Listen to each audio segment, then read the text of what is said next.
ingin saya sampaikan pada taklim kita kali ini. Yang pertama, ini kan masih bulan Agustusan, ya toh?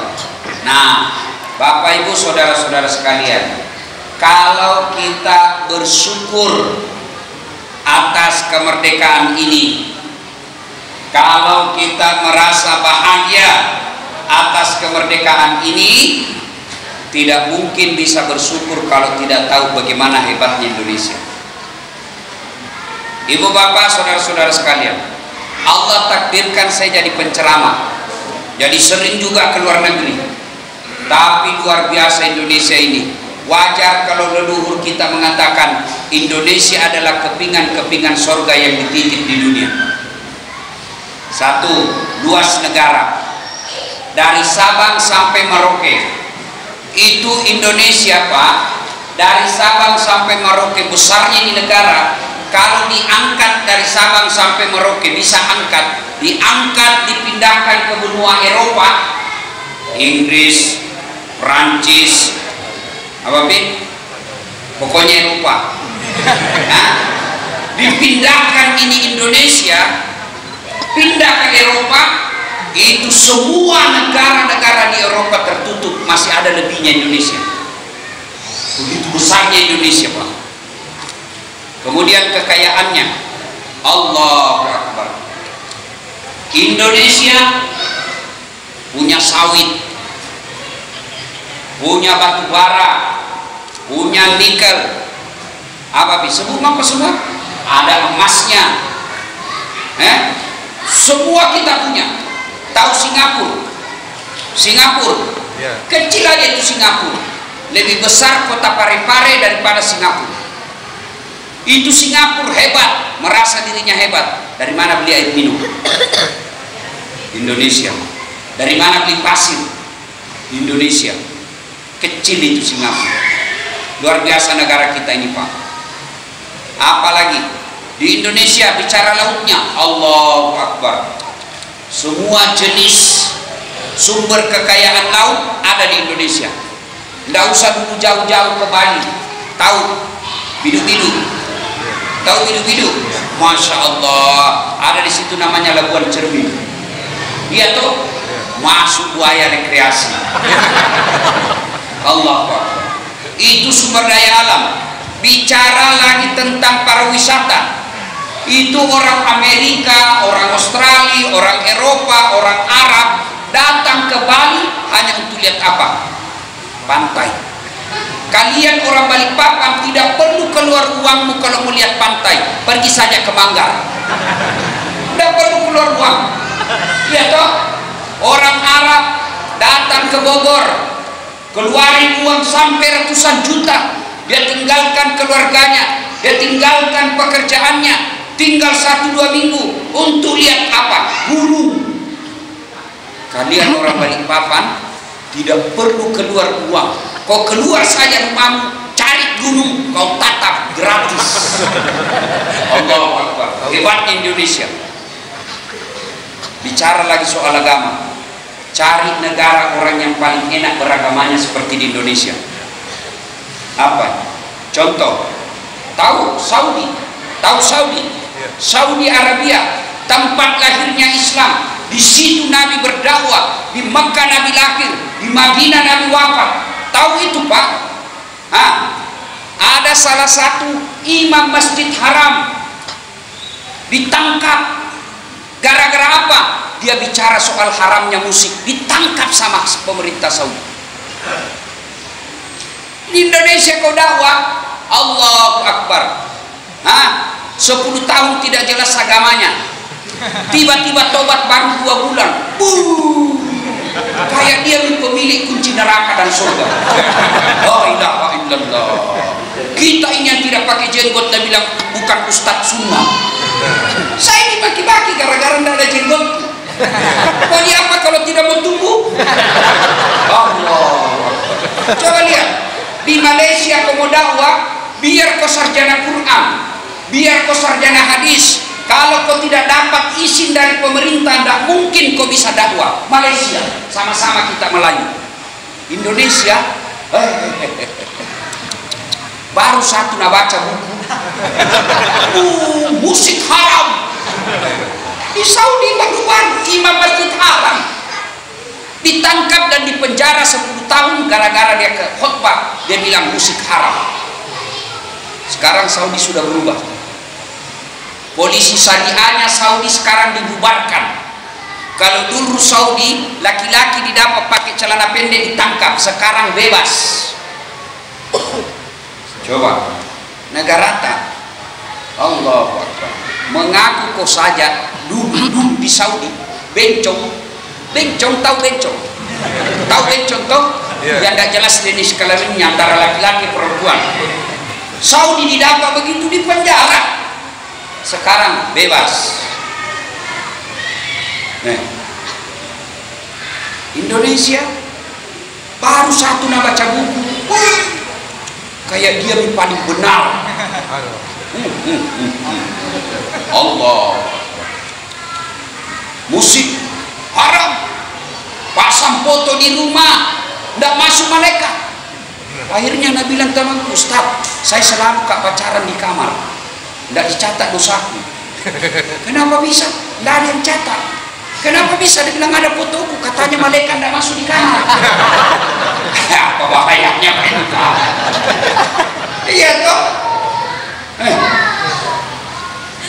Soal foto, soal patung, soal musik, itu dalam fikih Islam disebut masalah khilafiyah, masalah perbedaan pendapat ulama. Ada yang mengatakan boleh, ada juga mengatakan haram. Yang mengatakan haram kalau ditakutkan Anda bikin foto itu karena mau saingi Tuhan. Ada yang mau saingi Tuhan di sini? Enggak. Ya toh? Musik tergantung. Kalau musiknya dakwah, adakah musik dakwah? Ada. Insaflah wahai manusia, bila dirimu bernoda. Dakwah. Mungkin Tuhan mulai bosan melihat tingkah kita yang selalu salah dan bangga dengan dosa-dosa. Dakwah. Tombo hati ada 5 perkaranya. Yang pertama baca Quran dan maknanya. Dakwah itu boleh. Tola al-badru alaina min saniyatil wada. Lagu cuma dalam bahasa Arab, silakan. Lalu mana yang haram? Lagu yang membangkitkan syahwat dan menghina perempuan. Mana? Perempuan di depan, bajunya sempit, roknya sempit, senamlah dia. 1, 2, bapak-bapak di belakang, 3. Putar ke kiri, sekarang kanan kiri. Nah itu haram itu, Pak Tolo. Kalau nanya ya, ayo. Ya. Nah, maka dalam negara Republik Indonesia ini luar biasa. Kalau ada yang bilang Indonesia ini tidak syariah, siapa bilang? Sini saya kasih kau buktinya mana syariah. Tidak ada negara di dunia ini yang membayarkan rakyatnya pergi haji. Indonesia dibayarkan kok. Berapa harga haji itu satu sekarang? Tahun lalu berapa satu orang? Mestinya 70 juta. Tapi rakyat Indonesia cuma bayar 39 juta. Siapa yang tutupi kekurangannya itu yang 70? Pemerintah. Itu yang bahasanya pemerintah APBN namanya subsidi. Bahasa Bugisnya tambahin duitmu. Apa itu? Indonesia luar biasa. Mana lagi? Seluruh dunia tidak ada negara yang punya namanya menteri agama. Tidak ada. Malaysia yang nyata-nyata negara Islam tidak ada namanya menteri agamanya, tapi disebut menteri urusan haji, tahun haji. Kita alhamdulillah Ramadan dikasih libur kok, sholat tidak ada orang dilarang sholat, bahkan dibangunkan masjid. Mana buktinya? Semua provinsi punya masjid raya, dan siapa yang kelola itu masjid raya? Pemerintah provinsi. Apa kalau kau bilang negara Indonesia tidak syariah? Satu yang tidak dan belum dilaksanakan adalah penerapan hukum pidana. Apa itu Ustaz? Kalau mencuri potong tangan. Kenapa tidak diterapkan di Indonesia, Pak? Karena kalau itu diterapkan, banyak pemerintah dipotong tangannya. Iya, bayangkan kalau itu, Pak. Kalau rakyat sih tidak terlalu banyak, Pak. Yang banyak dipotong tangannya, Pak, pejabat. Siapa yang mengerti kalau dia kasih dipotong tangan? Allah, Pak. Inilah negara kita. Malaysia, Saudi, Mesir, Libya. Coba deh tanya orang yang pernah tinggal di sana, bisa nggak mereka bikin masjid? Bisa mereka pribadi bikin masjid? Nggak, tidak bisa. Harus negara. Kalaupun ada pribadi yang mau bikin masjid, harus dapat izin dari negara. Indonesia ada tanah kosong, bikin masjid, meskipun tidak ada IMB-nya. Iya, ini saja ini tidak ada IMB-nya. Ada, tidak ada.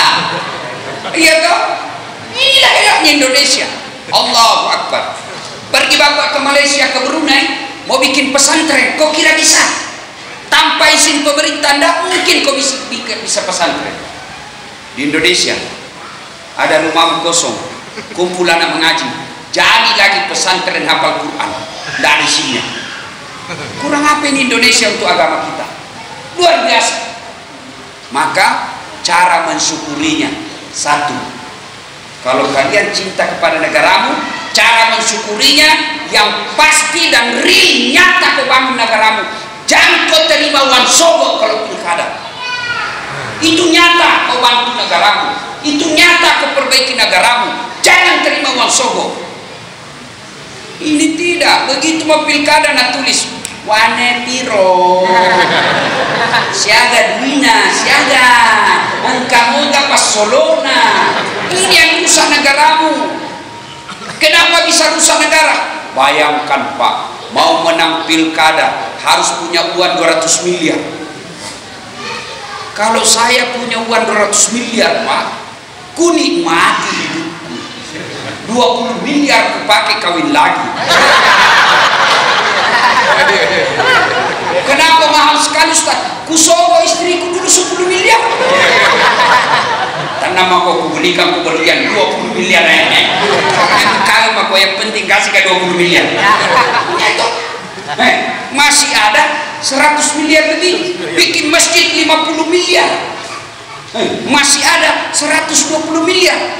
20 miliar bapak usaha kaya maka. 20 miliar ku pakai bulan madu. Tapi sekarang mau pilkada 200 miliar, 300 miliar. Akhirnya apa? Terpilih, maka yang pertama dilakukan kasih kembali dulu uangku. Maka bikin proyek belum diresmikan sudah rusak. Staf ahli, orang yang tidak tahu punya keahlian dijadikan staf ahli, padahal dia dongo. Namanya staf ahli, ahli cerdas pintar. Ini staf ahli tim sukses. Lamatan SMA itu pun ijazah pakai C. Bagaimana dan rusak ini negara? Allah kasih negara yang luar biasa, karena dikelola orang bodoh dan akhlak rusak, maka negara kita rusak. Apa sebabnya? Pilkada sogok. Kalau seluruh rakyat Indonesia, terutama kalian yang mengaku beriman kepada Allah, yang puasa Ramadan, yang sholatnya baik, kalau kalian baik agamamu, buktikan kamu tidak akan terima uang sogok di pilkada. Itulah cara mencintai Republik Indonesia, cara bersyukurnya. Ada yang datang tim sukses bawa sogok, rekam, kalau perlu kasih siaran langsung. Hai guys, ini tim sukses Besti, dia mau menyogok saya guys, tidak lakuannya pret, viral sudah itu. Ya, ini cuma dia tulis di tempat di tangganya, nak tulis siap menerima serangan fajar. Maka kalau kalian cinta kepada negaramu, perbaiki, jangan demo. Tidak usah saling menghina di Facebook, tidak usah kata-katai orang goblok, cebong, kampret, tidak usah. Gimana caranya?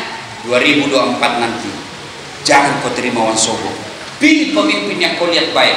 Bagaimana caranya melihat pemimpin yang baik, Ustaz? Lihat aja, kalau baik sholatnya insya Allah baik orang. Kalau dia selalu datang ke masjid, harapan itu Pak. Tapi kalau tidak pernah kita lihat di masjid, nanti dia muncul di masjid kalau mau dicoblos. Banyak itu begitu Pak.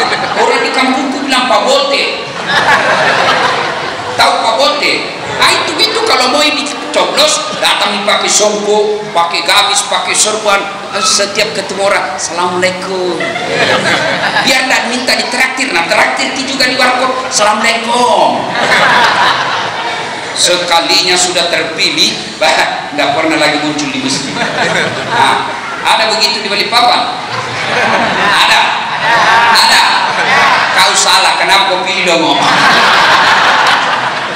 Maka pemilu yang akan datang, jangan pilih orang-orang yang sebarkan uangnya untuk meraih kekuasaan. Jelas?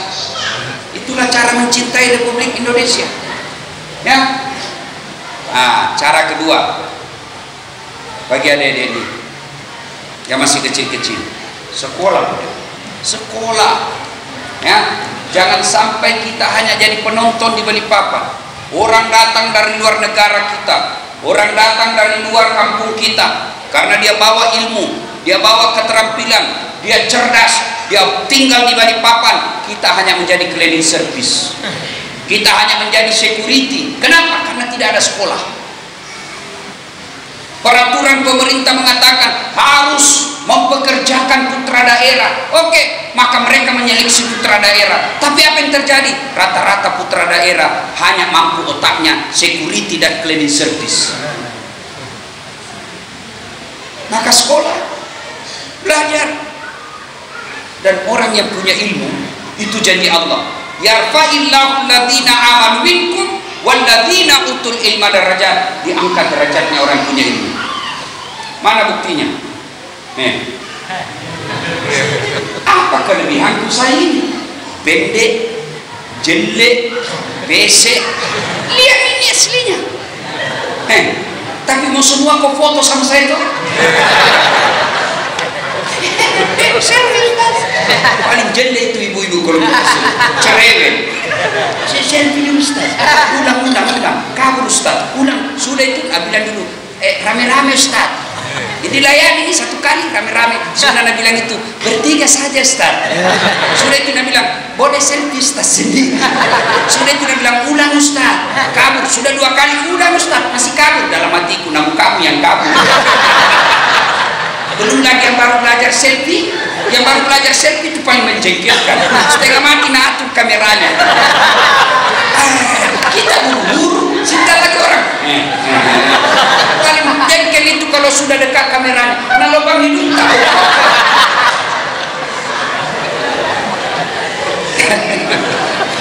Nah itu bapak saudara-saudara sekalian, ini yang kecil-kecil sekolah lah kalian. Masya Allah. Saya ini Pak, hidupku kurasa kalau ibarat diangkakan, saya minta 5, Allah kasih saya 50. Kenapa? Bukan karena saya pejabat, bukan juga karena saya kaya, bukan juga karena saya selebriti, bukan juga karena saya cakep, tapi apa? Allah titipkan ilmu. Maka secapek apapun saya, kalau ada yang undang saya ceramah, saya usahakan datang. Kenapa? Saya pikir bukan saya yang hebat, tapi karena Allah dan ada yang nonton. Ada tuh itu orang yang bilang hebat dirinya penceramah. Bukan kau yang hebat, kau bisa banyak. Begitu hebat karena ada yang nonton. Ini dasar latih.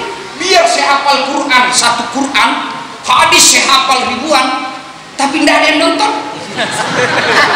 Saya ceramah di sini 2 jam berapi-api, nggak ada yang nonton.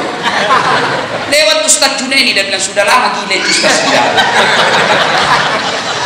Makanya dari penceramah jangan juga petantang petenten takabur. Hargai perbedaan pendapatnya orang. Kita dulu kalau ada berbeda pendapat tidak pernah ribut. Masuk dalam masjid paling yang berbeda kita kunut saja dengan tidak kunut. Kalau tidak kunut tidak pernah kita ribut. Sholat orang di samping kita tidak kunut, kita kunut. Dalam hati kita cuma bilang, oh Muhammadiyah. Selesai. Tidak ada kita ribut-ribut. Sekarang bid'ah, masuk neraka, sesat. Nenekku punya neraka.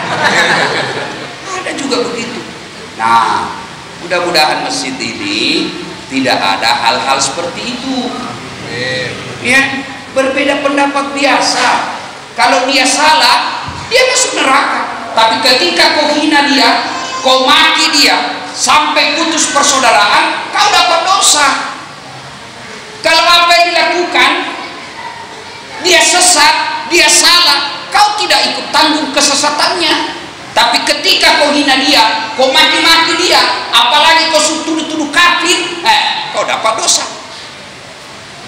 Kenapa orang berbeda pendapat? Saya perlu jelaskan. Kenapa orang berbeda pendapat, Pak? Karena hadis yang diterima itu, yang sampai ke kita dari 1400 tahun yang lalu, yang kita baca itu hadis, itu hanya kalimat, teks. Tidak ada video, tidak ada foto. Maka orang meraba-raba ulama kita, bagaimana itu Nabi takbir sejajar dengan bahu? Tidak ada fotonya. Mana dia selalu sejajar dengan bahu? Jelaskan mana? Kalimatnya cuma mengatakan sejajar dengan bahu. Mana yang sebut sejajar dengan bahu? Maka ulama ada yang begini, Allahu Akbar. Begini. Allah. Kenapa? Karena dia lihat sejajarnya begini. Sejajarnya. Ada juga yang begini, Allahu Akbar. Kenapa? Karena sejajarnya di sini. Mau begini silakan, mau ke begini silakan. Ada juga. Ada juga begini. Ada juga yang kayak tidak semangat. Ada, jangan kau urusi orang, urus mianumu. Iya toh? Ada juga yang sulit.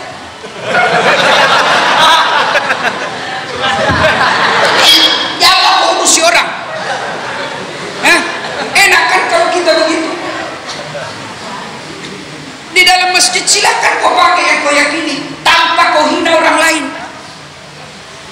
Ada orang di sampingmu goyang tangannya, jangan kau urus. Kalau mau kau kasih goyang juga. Iya toh? Yang salah kalau kau kasih goyang kau tidak tahu apa alasannya. Dan anak muda saya tanya, kenapa kau kasih goyang? Lebih kencang lagi. Dia bilang, ini di sampingku sudah tua Ustaz. Saya lebih kencang. Kan enak kalau kita begitu. Mau Muhammadiyah datang silakan, NU datang silakan, Wahabi Salafi datang silakan, tapi jangan saling menghina. Bahkan non muslim pun mau datang tuh. Mudah-mudahan kau dalam masjid dapat hidayah. Amin. Ini baru belajar agama lah. Kayak dia depan benar. Enak kan? Saya kasih kenapa berbeda pendapat. Pak, tolong artikan ini. Kalau saya bilang saya tidak makan, apa artinya? Saya tidak makan. Apa artinya? Satu, kenyang. Saya tidak makan, puasa. Saya tidak makan, diet. Saya tidak makan, tidak ada uang. Coba bayangkan, baru satu kalimat saya tidak makan, di dalam otak bapak-bapak sudah beda.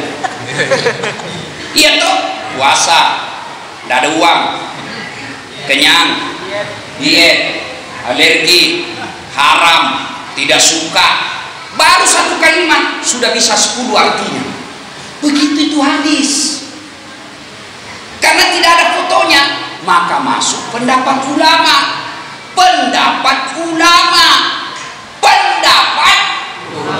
bukan pendapat tukang parkir. Kalau agama serahkan kepada ulama. Kalau parkir motor yang bagus kasih tukang parkir, karena kerjanya itu. Jangan pandang ente tukang parkir. Itu hebatnya tukang parkir. Saya selalu belajar apanya? Ikhlas dan rendah hatinya. Dari itu tukang parkir sombong, meskipun banyak mobilnya. Wah, ada jenis mobil semua motor. Begitu orang ambil motornya dikasih uang 2.000, minta ridho ikhlasnya ya. Senang dan marah-marah dia ambil mobilnya. Nah, ibu bapak saudara-saudara sekalian, yang pertama, cintai negara kita dengan merawat persaudaraan, merawat persatuan. Ya, Pak, Allahu Akbar. Tahu Timur Tengah? Tahu Timur Tengah? Arab. Itu di Arab, Pak. Satu di sukunya Arab, satu di bahasanya. Orang Yaman, orang Mesir, orang Saudi, beda negara, sama bahasanya, Pak. Arab, Syria, Syam, satu bahasa, satu bangsa, sama-sama Arab. Ribut, susahnya mereka bersatu. Kita Indonesia, Pak, Allahu Akbar, bahasa saja ratusan, Pak. Di Balikpapan ini saja, andai saja kita sholat pakai bahasa daerah masing-masing, rame masjid, Pak. Habaib dulu masuk, keturunan Arab, Allahu Akbar. Makmum orang Bode, Bugis, dia takbir pakai bahasa Bugis. Bungalahu ta'ala Maloko, datang dari Banjar, Bubuhan Banjar, dia takbir pakai bahasa Banjar. Allah nan gadang, Padang, orang Banjar datang juga takbir juga. Allah ganal bujur. Datang juga orang Kutai, dia takbir juga bahasa Kutai. Allah bore benih. Terakhir orang Toraja, sekampungnya pilihan rambut. Bungalau ta'ala tunggu gajah. Terakhir orang Betawi, anak Jakarta, anak gaul. Dia takbir pakai bahasa gaul Jakarta. Allah gede banget itu. Itu di Indonesia, Pak. Kalau mereka mau hina, mau hancurkan Republik Indonesia ini dengan perang, kita bisa lawan. Penduduk hampir 300 juta. Maka cara mereka kalau mau hancurkan kita adalah rusak persatuan. Rusak persatuan. Dan cara paling gampang merusak persatuan, isu sara, agama. Maka takmir masjid, mari rawat kebersamaan. Enak subuh ini, Jumat kali ini, yang imam orang Syafi'i, mazhab Syafi'iyah. Mereka kunut dan sujud tilawah. Nah, bilang anak muda, Ustaz, aliran sesat itu masjid. Kenapa aliran sesat? 3 rakaat soal subuhnya, Ustaz. Kau yang beleng-beleng. Bukan 3 rakaat, itu sujud tilawah. Nah, Jumat berikutnya ternyata yang jadi imam NU Muhammadiyah, tidak ada kunutnya. Enak kalau begitu masjid, iya kan? Jangan kita merasa ini masjid kita milik, ini masjid milik umat. Ada saya baca berita, Pak, di kampungnya orang bertengkar sampai berkelahi pengurus masjid. Apa yang kau capai? Ini masjid rumah ibadah, bertengkar berkelahi sampai masuk penjara gara-gara apa? Perbedaan mazhab. Berhasil tuh setan. Berhasil setan. Maka mensyukuri Republik Indonesia ini, rawat kebersamaan. Yang kedua, kenapa lagi kita mau bersyukur? Itu tadi sebagai bangsa. Yang kedua sebagai pribadi-pribadi. Gimana saya mau bersyukur, Ustaz? Saya ini kasihan pengangguran, miskin. Bu, hei, bu, mau dikasih mobil gratis? Mau bu? Mau? Anggaplah misalnya Innova, bisa dipakai pulang kampung satu keluarga. Mau ibu? Mau. Tapi begitu ibu dikasih, ibu langsung lumpuh, tidak bisa goyang. Hei, mana yang mau tadi? Masih mau kok? Masih mau? Begitu ibu sudah pegang kunci mobil langsung dia. Masih mau kok? Mana pilih bu? Masih mau? Berarti bukan mobil yang mahal, tapi apa? Kakimu yang bisa jalan. Bu, yang di atas.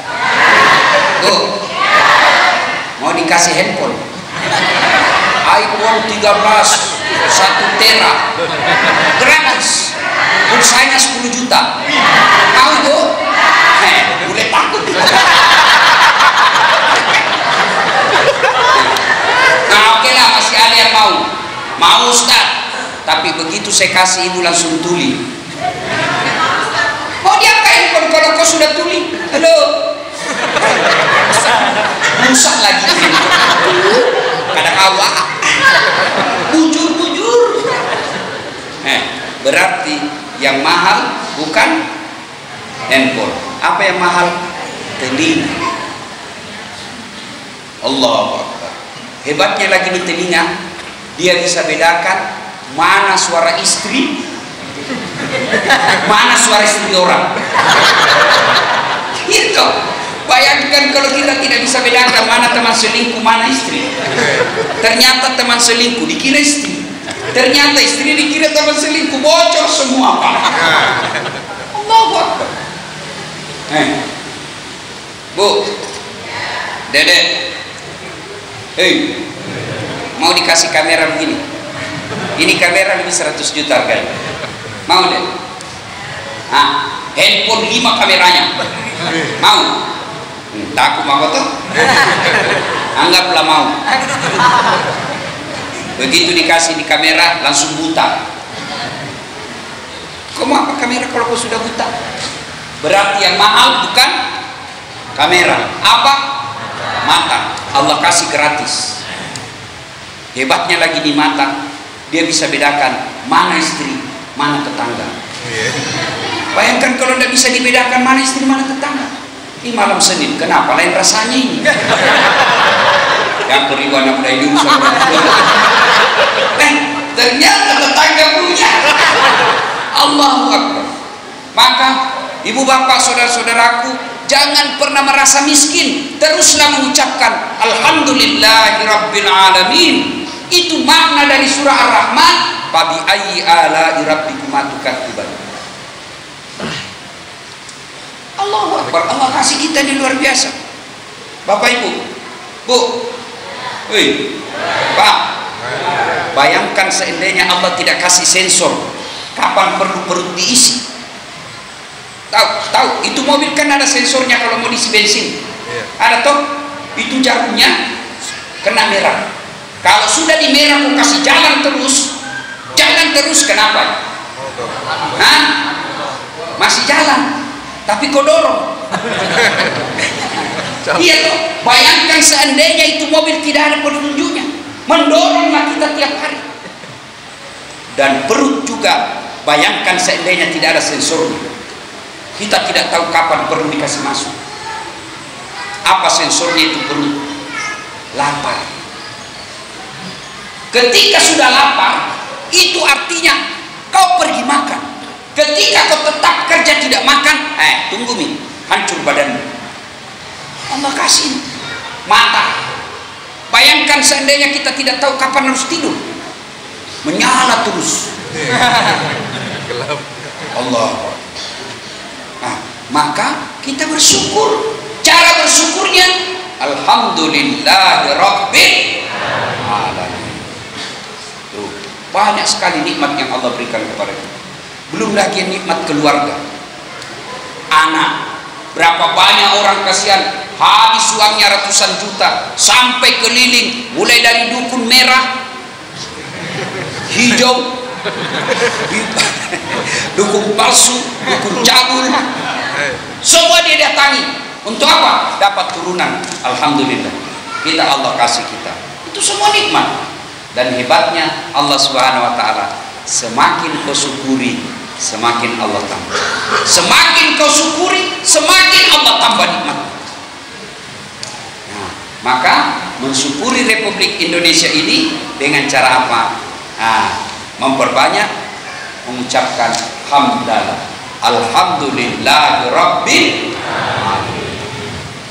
Dua, yang ketiga, ibu bapak saudara-saudara sekalian, kenapa penting masjid seperti ini?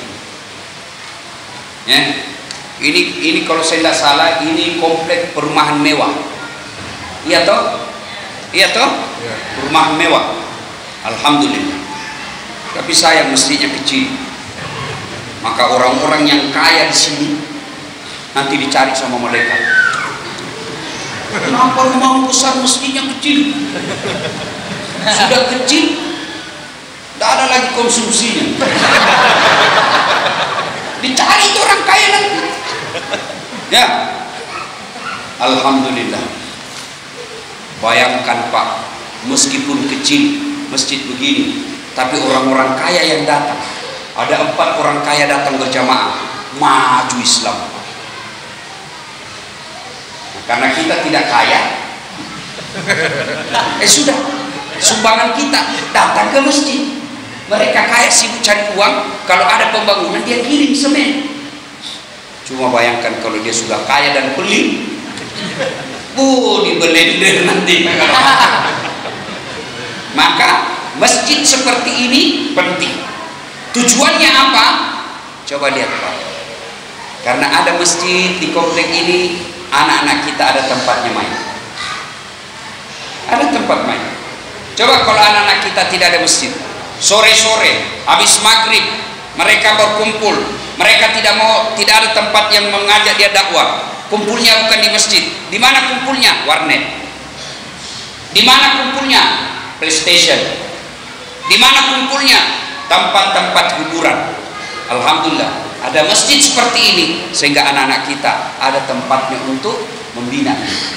Bapak Ibu saudara-saudara sekalian, ini yang berbicara di depan ibu bapak sekarang. Dan saat latih, saya tidak pernah mondok, tapi di mana saya besar dan belajar agama? Di masjid. Saya dalam hidup saya Allah pelihara, rumah saya selalu dekat dengan masjid sampai sekarang. Dulu di kampung di Pindrang, rumah saya tidak sampai 300 meter dari masjid, dekat. Merantau ke Makassar, tamat SMP, masuk SMA, jalan tinggal di Yosudarso, dekat dari Masjid Taqwa, jalan dakwah. Pindah lagi ke Jalan Harimau, lebih dekat lagi tuh masjid. Biar saya cuma guling-guling empat sampai sudah masjid. Selalu dekat dari masjid.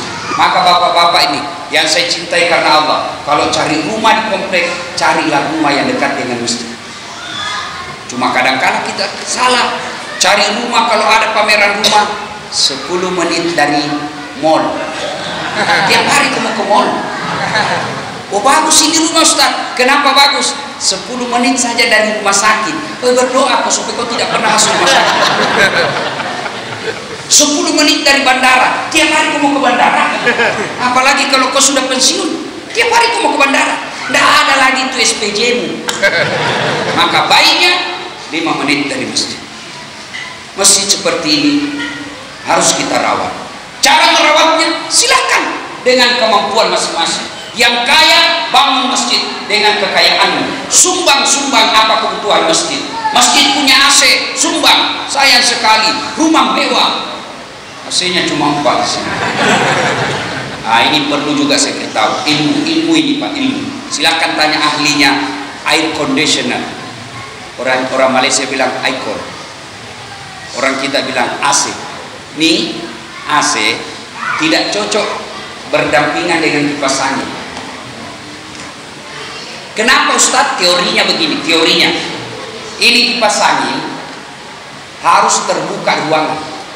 pintu jendela harus terbuka. Supaya apa? Supaya ada sirkulasi angin yang dia putar dan dia buang. Kalau ada kipas angin ditutup rapat, pasti tambah panas. Mau buktikan? Coba ambil suatu ruang, lalu ambil kipas angin kecil, pasang lilin di situ, lama-lama pasti mati. Karena tidak ada sirkulasi udara. Jadi kipas angin membutuhkan buka pintu. Bapak-bapak kalau pasang AC buka pintu fungsi atau tidak? Fungsi atau tidak? Sementara AC harus tutup. Kenapa? Dia mengambil angin dari luar, dia masukkan, dia putar, keluarkan angin sejuk, udara sejuk. Berarti AC dengan kipas angin komplikasi. Ibarat penyakit gula, satu butuh gula, satu tidak mau gula. Itu komplikasinya mana? Ini menandakan pengurus masjid. Itu, Masya Allah. Mudah-mudahan orang kaya di masjid ini, di komplek ini menyadari. Dan ini kipas ini kan ribut kan? Kalau bersamaan bunyi kayak bunyi pesawat hujan. Tapi kalau AC tidak ada ributnya, anginnya bagus. Maka mudah-mudahan orang-orang yang ada di komplek ini tergugah hatinya. Cabut udah kipas angin, kita ganti AC. Kecil ini AC, kecil bagi orang kaya di sini Pak. Cuma kan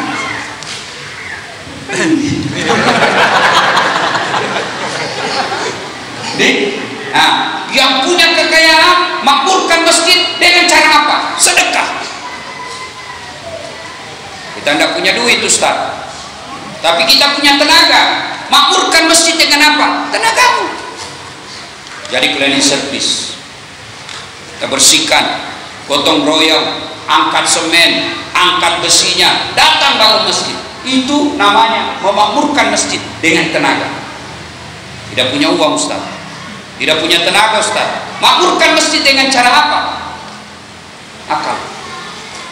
Datanglah bermusyawarah dengan motivasi makmurkan masjid, bukan mempertontonkan kesombongan ilmu. Musyawarah. Saya tidak punya uang Ustaz, tidak punya tenaga juga Ustaz, tidak punya akal, saya berpikir yang baik Ustaz. Bagaimana cara memakmurkan masjid? Bantu masjid dengan cara apa? Diam, jangan banyak bicara. Ada juga orang tidak pernah nyumbang, tidak pernah datang gotong royong, tidak pernah datang berjamaah. Ada juga begitu. Di kampungku bilang, mak kok bawa nama seke. Ya. Nah, yang paling penting kalau ada masjid seperti ini, hidupkan sholat berjamaah. Biasanya orang malas akhirnya berjamaah kalau terjadi perang mazhab di masjid. Itu biasa akhirnya orang, jangan deh ribut aja terus di masjid. Akhirnya apa? Masjid sepi, maka pesta setan hebat. Berhasil setan menggoda kita sehingga masjid kita tidak hidup dan tidak mampu. Poin keempat, ini ada hijrah. Apa hubungannya? Tausiah dalam rangka hari kemerdekaan dan haram manasik umroh. Bagaimana dikasih bagus sambun deh? Baru lihat manasik umroh. Ya mungkin ini manasik umroh iklan. Tidak apa-apa, kita penuhi, ya kan, manasik umroh. Nah, sekarang Bapak Ibu sekalian, umroh lagi kita bahas.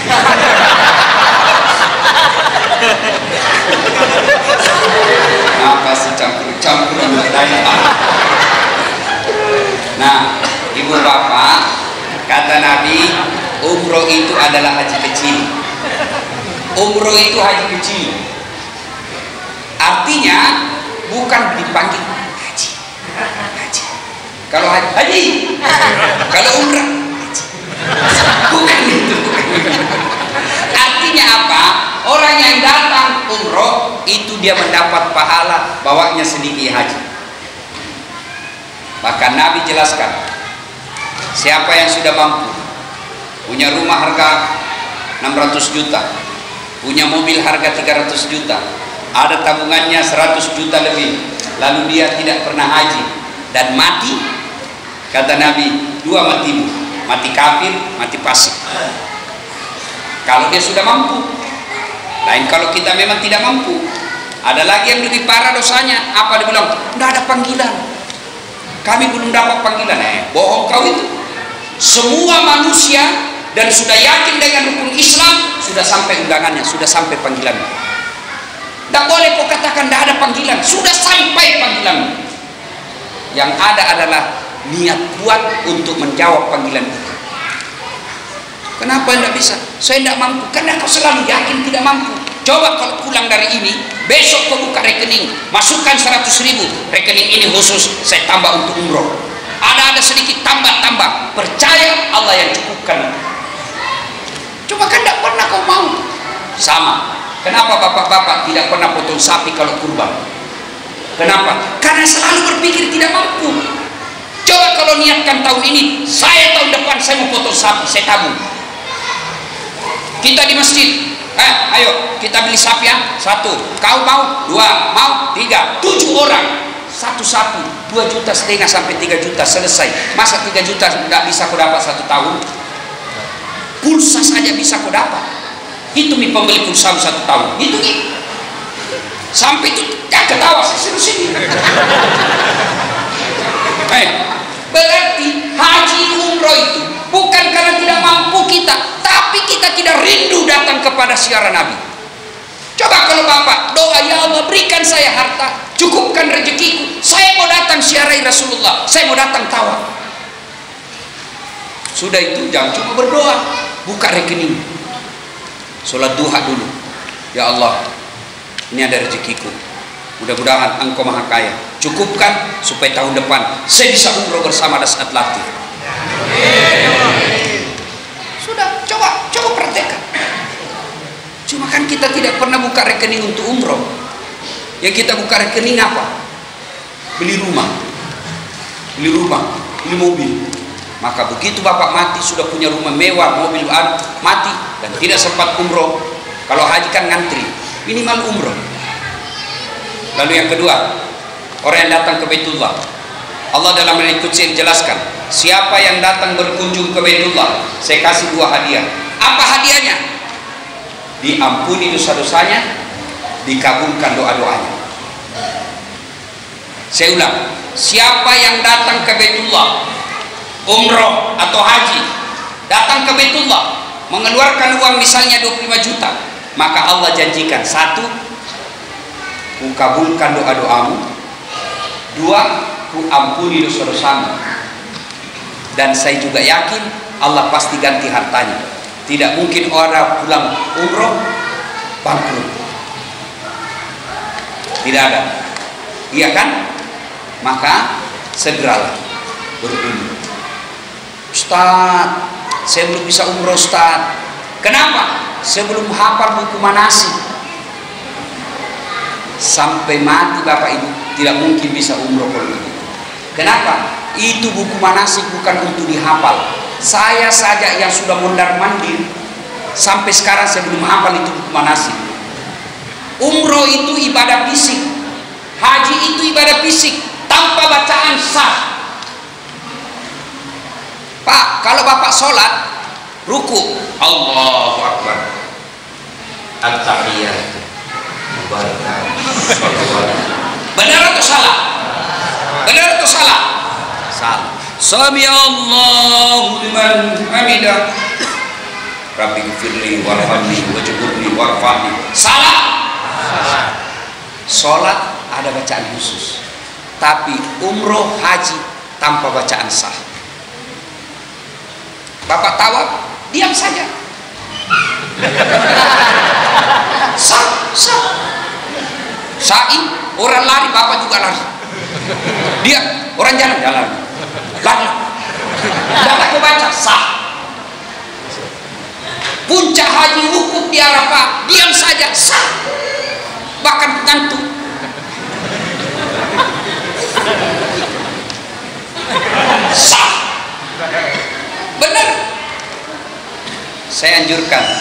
jamaahku. Kalau tidak ada sama sekali kau hafal, baru kau tobat, minimal 3 bawa umroh. Apa itu? 1, Al-Fatihah. Keterlaluan kau jadi Islam kalau kau tidak tahu Al-Fatihah. Dan aku hafal Ustaz. Masa tidak aku hafal? Saya bacakan kau. Oh, alhamdulillah. Al-Fatihah judulnya, alhamdulillahirabbil alamin bacaannya. Yang kedua, salawat. Ada nama siswaku jadi skripsi. Dek, supaya berkah ini saya kasih kau salawat. Salawat kepada Muhammad.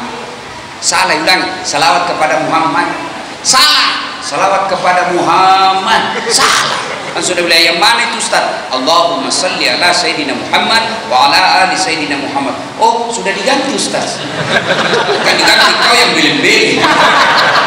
Wali kota itu yang bisa diganti-ganti sama gubernur. Salawat tidak ada.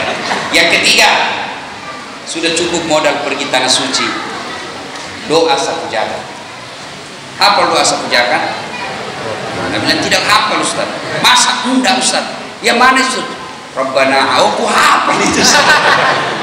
Cuma 3 ini Pak. Aman nih, bima umroh. Dengan bacaan 3 ini aman. Kalaupun itu kau tidak hafal, ikuti saja apa yang baca Ustaz. Selesai. Mudah-mudahan yang hadir di tempat ini Allah lapangkan rezekinya. Amin. Bisa kita umroh bareng-bareng. Amin. Poin keempat. Nah, segeralah bertobat kepada Allah. Jangan menunda-nunda. Coba lihat kematian sekarang Pak, canggih-canggih. Coba lihat kematian sekarang Pak, canggih-canggih. Dan kita tidak tahu kapan ajal menjemput. Maka sebaiknya selalu bertobat. Tapi saya berdosa lagi Ustaz. Ada pada zaman Nabi, anak muda, ya Rasulullah saya berdosa. Kata Nabi, tobat kok. Tapi ku ulang lagi ya Rasul, tobat kok lagi. Ku ulang lagi, tobat kok lagi. Kalau begitu ya Rasul banyak dosa. Nabi katakan, anak muda, dosamu banyak, ampunan Allah jauh lebih banyak. Adakah manusia yang tidak ada dosanya? Ada kira-kira? Ini di depan saya muka-muka penuh dosa semua ini. Nih, ada dosa Pak. Mana ada manusia yang tidak ada dosa?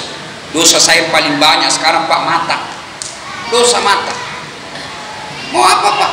Kita keluar masuk ke bandara. Wah, ngeri Pak, ngeri.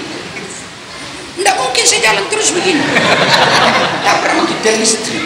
Tapi begitu kita ngeri Pak. Nah, ini maka begitu caranya kalau kau bertobat. Caranya apa? Ini yang orang selalu tanya. Bagaimana? Saya mau bertobat Ustaz. Bagaimana cara bertobat? 1, perbanyak mengucapkan istighfar. Itulah cara tobat. Astaghfirullahaladzim wa atubu ilaihi la ilaha illa anta subhanaka inni kuntu minadz dzalimin. Itu ulang-ulang itu. Terlalu panjang Ustaz, yang pendek. Astaghfirullahaladzim wa atubu ilaihi. Astaghfirullahaladzim wa atubu ilaihi. Boleh juga dengan nada-nada sahdu. Astaghfirullah Rabbal baraya, astaghfirullah minal khatoya. Kita lagi naik angkot, duduk, tiba-tiba cewek di depan kita seksi, nampak putih bening. Kita lihat sambil istighfar, astagfirullah. Biar dia tahu diri. Kenapa istighfar? Kau menyiksaku. Astagfirullah. Perbanyak istighfar. Terutama kita yang sudah tua dan sudah muka-muka sakaratul maut. Ya, sudah yang sudah putih rambutnya seperti bapaknya. Kan banyak istighfar ya. Banyak istighfar. Tidak berarti orang muda tinggal, tidak. Ada orang cucunya lebih dulu meninggal daripada kayaknya. Ya kan? Ada orang yang lama sehat, lama sakit, pembesuknya yang mati duluan. Coba bayangkan kalau seperti kejadian pasar Rapa. Keluar pagi-pagi. Tidak ada orang di rumahnya yakin itu dia jenazah pulang, kasihan yang ditabrak itu. Bayangkan kalau kita tidak sempat bertobat, bangun pagi tabrak mati, kita tidak sempat bertobat, menghadap kepada Allah. Kalau Anda melanggar, Anda pergi merantau, ke Jawa, tidak enak di Jawa, masih ada pilihan pulang kau lagi ke Balikpapan. Orang Jawa datang merantau ke Balikpapan, tidak nyaman di Balikpapan, ada pilihan. Apa pilihan? Balik lagi kampung, mangan orang mangan, yang penting mangan. Ngumpul. Bojone orang di bandingke. Ini namanya mulut bugis mau dibilang Jawa. Kurang ada duit kera-keramu pak, lo barasa sisa kowe. Ibu bapak saudara-saudara sekalian, banyak-banyak istighfar. Yang kedua, cara bertobat. Setiap selesai sholat 5 waktu, assalamualaikum warahmatullah, assalamualaikum warahmatullah, langsung ucapkan astaghfirullahaladzim wa atubu ilaihi, la ilaha illa anta subhanaka inni kuntu minadz zalimin. Lalu dengan berzikir. Kata Nabi, siapa yang selesai sholat lalu dia berzikir membaca subhanallah 33 kali, alhamdulillah 33 kali, Allahu akbar 33 kali, maka Allah menghapuskan dosanya sebelum dia tinggalkan tempatnya. Itu cara menghapus dosa. Banyak baca subhanallah subhanallah subhanallah, cuma perbaiki bacaannya, jangan terlalu cepat kayak makan pisang goreng panas. Ada juga biasa itu Pak Imam gak jelas apa dibaca, kita baru 11 dia sudah sampai ke sudah ada artinya itu jumlah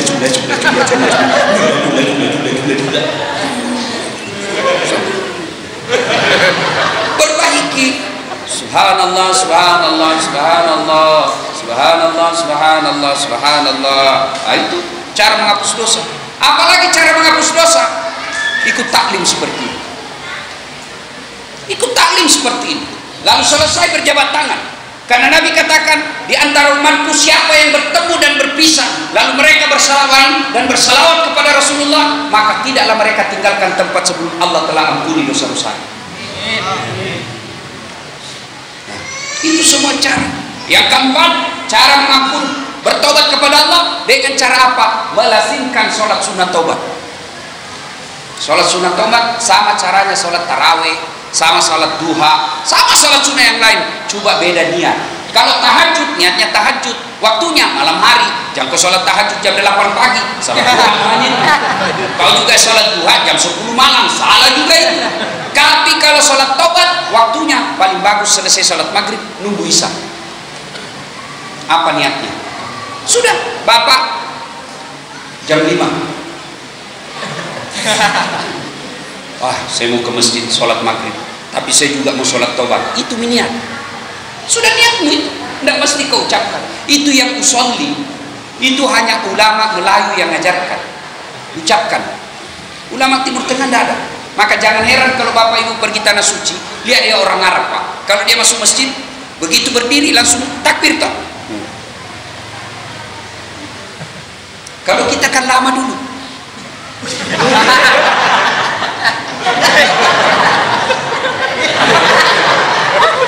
Lagi loading pak. Mau ucapkan sholli juga boleh. Sholli sunat al-taubat raka'ataini lillahi ta'ala, Allahu akbar. Tidak hafal, pakai bahasa Indonesia. Saya niat sholat sunat taubat 2 rakaat, sunnah hukumnya bagi saya lillahi ta'ala, Allahu akbar. Tidak hafal juga itu, pakai ambil jalan pintas, berdiri tegak menghadap kiblat, bilang apa saja, Tuhan sholat sunat taubat. Jangan ketawa, sudah 2 rakaat, 2 baca iftitah, baca al-fatihah, baca surah pendek, ruku, i'tidal, sujud, rumahnya apa? Duduk di antara 2 sujud, sujud lagi, naik lagi 1 rakaat sampai 2 rakaat. Fil alamina innaka hamidum majid. Assalamualaikum warahmatullah, assalamualaikum warahmatullah. Berdoa, ya Allah ampuni dosa dan kesalahan. Masa muda saya sering berzina, masa muda saya selalu bertipu, masa muda saya selalu menipu. Ya Allah ampuni semua khilaf saya, ya Allah. Tidak mungkin saya bisa selamat tanpa pertolonganmu. Yang lebih penting, Rabbana la tuzigh qulubana ba'da idh hadaitana wa hab lana min ladunka rahmah. Jangan kau palingkan hati hamba setelah engkau berikan hidayah. Kenapa begini Ustaz? Itu hanya tambah-tambah variasi. Kenapa begini? Karena disitulah yang nyambung. Masa Bapak begini, amin ya rabbal alamin. Nah, masih mau tambah 2 rakaat? Karena salah sunat taubat itu 2 sampai 6. Artinya 2 bagus, 4 lebih bagus, 6 spesial. Naik lagi 2 rakaat. Belum hafal niatnya, bilang lagi. Tuhan, masih seperti yang tadi. Ayo, saudaraku, lazimkan sholat taubat. Karena kita tidak tahu apakah besok kita masih hidup. Alangkah bahagianya malam ini kita bertobat, Allah ampuni dosa kita seharian, pas besok ajal menjemput, alhamdulillah kita tidak punya dosa dan kesalahan. Taubat kepada Allah, tapi dosa kepada tetangga, kau serobot tanahnya, kau maki-maki, kau gosip, kau fitnah. Taubat kepada Allah, tapi Allah katakan, enggak, kau minta maaf dulu sama tetangga baru kau datang sama saya. Maka kalau ada orang soleh di masjid, rajin jamaah di masjid, tapi di komplek tidak ada yang suka, belum orang hebat itu. Maka orang jangan sampai termasuk bagus sholat jamaahnya, bagus tadarusnya, depan rumahnya bermusuh gara-gara pagar, samping kanannya bermusuh gara-gara parkir, sebelah kirinya bermusuh gara-gara tanaman, belakang rumahnya musuh gara-gara got. Orang seperti ini bangkrut nanti dia. Ini makna dari silaturahmi di masjid ini, agar kita merapatkan ukhuwah. Bapak Ibu saudara-saudara sekalian, banyak yang ingin kita sampaikan, tapi waktu jualah yang membatasi kita. Insya Allah lain waktu dan kesempatan. Kalau mau secara khusus membahas manasik haji dan umroh, tidak cukup waktu. Tapi saya mau tahu Ustaz, gampang, buka YouTube, tulis manasik dasat latif, keluarlah itu video saya lengkap. Sudah itu jangan lupa like and share. Saya serius. Adik-adik yang punya Instagram, follow saya. Bagaimana caranya? Di pencarian tulis namaku, tidak ada ustadznya, tidak ada kata ustadz, langsung saja Dasat Latif 1212. Nah, muncul centang biru. Kupon deh. Kalau kau beruntung. Kenapa penting bapak-bapak? Kan kalau kalau kau follow artis, lalu kau follow juga ulama, tidak hilang itu followmu kepada artis, tetap ada. Biar kau follow 100 orang, tidak hilang. Masa artis kau follow, ulama tidak? Bagaimana ulama kita mau direken, dihargai, kalau followernya cuma 100? Coba kalau ulama kita rata-rata followernya 3 juta, maka pemerintah pasti tidak berani macam-macam. Banyak pengikutnya. Tapi artis followernya 5 juta, ketua majelis ulama 10.000, masih banyak 10.000 Pak. Kadang-kadang ada 200. Padahal follow artis belum tentu dapat faedah. Tapi ketika kau follow ulama, mengangkat harkat dan martabat. Yang kedua, kau dapat ilmunya, kau amalkan ilmunya, pahala. Kau sebarkan dakwah-dakwahnya dalam itu juga pahala. Soal orang amalkan atau tidak dakwah yang kau sebarkan itu bukan urusanmu. Yang penting ketika kau sebar, kau sudah mendapat pahala dakwah. Nah, ibu bapak saudara-saudara sekalian, ini saja tausiah kita. Mudah-mudahan ada manfaat.